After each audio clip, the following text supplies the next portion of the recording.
الرحیم السلام علیکم۔ سب سے پہلے درود پاک اللہم صلی علی محمد وعلی آل محمد وبارک وسلم۔ ہمارا جو آج کا واقعہ ہے نا وہ حضرت عثمان غنی رضی اللہ تعالی عنہ کی فراغ دلی اور سخاوت کا ہے، تو توجہ کے ساتھ ویڈیو کو پورا دیکھیے گا، اور اگر ہو سکے تو ہمارے اس چینل کو آپ لوگ سبسکرائب کر لیں تاکہ روٹین کے ساتھ آپ کو اچھی ویڈیوز ملتی رہیں۔ دلچسپ واقعہ ہے، پورا دیکھیے گا۔ حضرت ابو بکر صدیق رضی اللہ تعالی عنہ کے دور میں ایک شخص ملک شام سے سفر کرتا ہوا آیا اور آپ رضی اللہ تعالی عنہ کی خدمت میں حاضر ہوا اور عرض کرنے لگا کہ آپ امیر بھی ہیں، یعنی مالدار بھی ہیں، اور امیر مسلمانوں کے سربراہ بھی ہیں۔ تو عرض کرنے لگا کہ حضور میرے اوپر قرضہ چڑھ گیا، میں غریب ہو گیا، میری مدد کریں۔ تو آپ اس کو لے کر اپنے گھر چلے گئے۔ وہ شخص کہتا ہے کہ باہر سے دروازہ بہت خوبصورت تھا، لیکن گھر پر صرف ایک چارپائی تھی، کھجور کی چھال کی چٹائیاں بچھی ہوئی تھی اور وہ بھی پھٹی ہوئی۔ تو کہتا ہے کہ حضرت سیدنا صدیق اکبر رضی اللہ تعالیٰ عنہ نے مجھے چٹائی پر بٹھا دیا اور کہنے لگے کہ یار آپ کو ایک عجیب بات نہ بتاؤں؟ تو وہ کہنے لگا جی فرمائیے۔ تو کہنے لگے کہ میں نے 3 دن ہو گئے اناج کا ایک دانہ بھی نہیں کھایا، کھجور پر گزارا کر لیتا ہوں، آج کل میرے مالی حالات کچھ ٹھیک نہیں ہیں۔ کہہ کون رہا ہے؟ امیر المؤمنین۔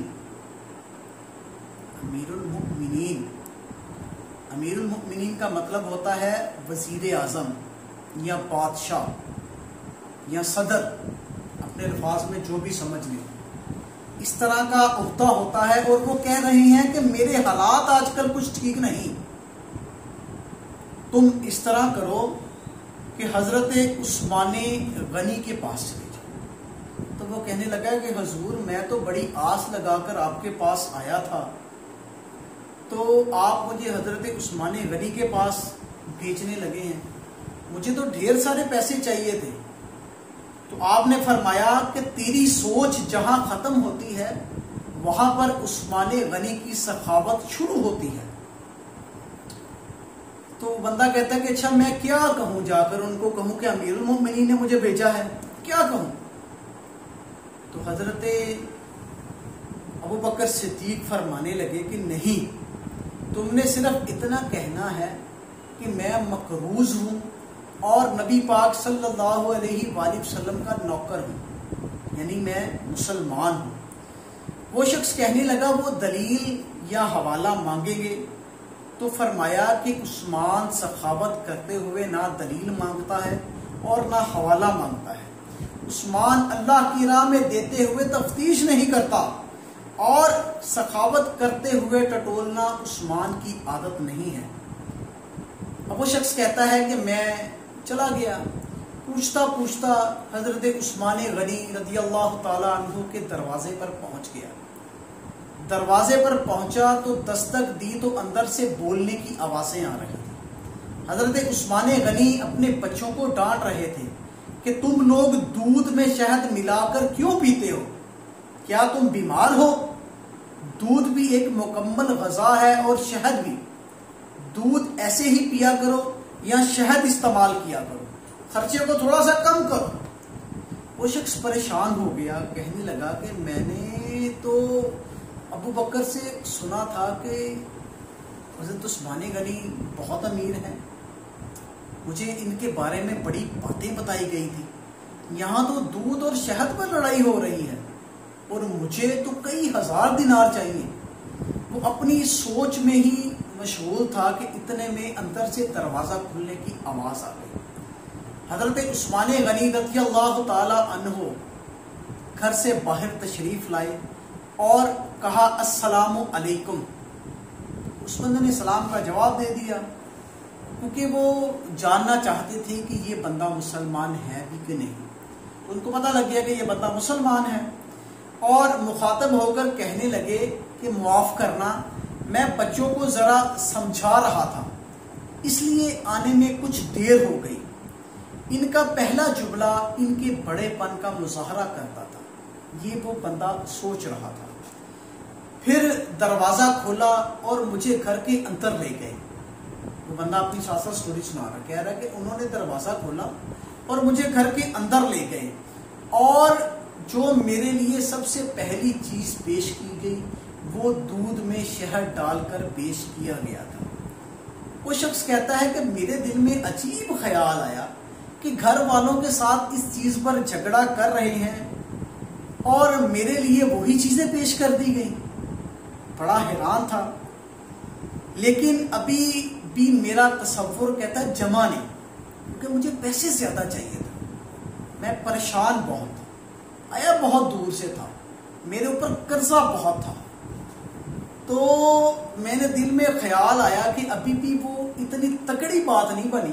بے شک انہوں نے معذرت بھی کی ہے اور میرے آگے دودھ اور شہد بھی رکھا ہے، مگر وہ تگڑی بات نہیں بنی جتنا ابو بکر صدیق نے بتایا تھا۔ وہ شخص کہتا ہے کہ کھلانے پلانے کے بعد حضرت عثمان غنی پوچھنے لگے کہاں سے آئے ہیں؟ تو بندہ کہتا ہے کہ میں مسلمان ہوں اور ملک شام کے گاؤں کا رہنے والا ہوں، اور کچھ کاروباری مشکلات پیش آئی ہیں اور میں مقروض ہو گیا ہوں، میرے اوپر قرضہ چڑھ گیا ہے اور مجھے کچھ پیسوں کی حاجت ہے۔ یہ نہیں بتایا کہ مجھے کتنے پیسے چاہیے، میرا کتنے پیسوں سے کام چل رہا ہے۔ کہنے لگا کہ میں نے کچھ پیسے کہا تو آپ عثمان غنی رضی اللہ تعالیٰ عنہ نے غلام کو آواز دی، تو غلام اونٹ پر سامان لدا ہوا لے کر حاضر ہو گیا۔ جب سامان آیا تو میں نے کہا کہ مجھے تو صرف 3000 دینار یا 3000 اشرفیاں چاہیے تھی، ابھی میں نے ان کو بتایا ہی نہیں تھا، میں نے اپنے دل میں کہا تھا کہ مجھے تو صرف 3000 چاہیے۔ اتنا سوچنا تھا کہ حضرت عثمان غنی رضی اللہ تعالی عنہ کہنے لگے اس اونٹ پر تیرے گھر والوں کے لیے کپڑے اور کھانے کا سامان ہے اور 6000 اشرفیاں رکھوا دی ہیں، اور تو پیدل آیا ہے، اب اونٹ پر جانا۔ وہ شخص کہنے لگا کہ میں نے فوراً سے کہا کہ حضور یہ اونٹ میں واپس کرنے کے لیے کیسے آؤں گا؟ میں پہلے اونٹ لے کر جاؤں پھر اونٹ واپس کرنے کے لیے آؤں؟ تو حضرت عثمان غنی فرمانے لگے کہ واپس کرنے کے لیے تجھے دیا ہی نہیں، یہ تیرے لیے دیا ہے، تیرے سفر کے لیے دیا ہے۔ وہ شخص کہتا ہے کہ میں کہاں سے چلا تھا، ڈھونڈتا ہوا مدینے میں پہنچا، آیا تھا امیر المؤمنین کے پاس، انہوں نے بھیجا حضرت عثمان غنی کے پاس، تو اللہ نے مجھے جھولی بھر کر عطا کیا تو میری آنکھوں میں آنسو آ گئے کہ اگر سرکار کے غلاموں کا یہ عالم ہے تو سرکار کا عالم کیا ہوگا؟ سرکار کی کیا بات ہے، سرکار کا پاک مہینہ آنے والا ہے جس مہینے کے صدقے ہماری ساری مشکلیں ٹل جاتی ہیں۔ ہمارا ماننا ہے کہ سب سے بڑی عید میلاد النبی ہے۔ سرکار کے ماننے والے جو ہیں نا اس عید پر خوب اہتمام کرتے ہیں، کیونکہ یہ عیدوں کی بھی عید ہے۔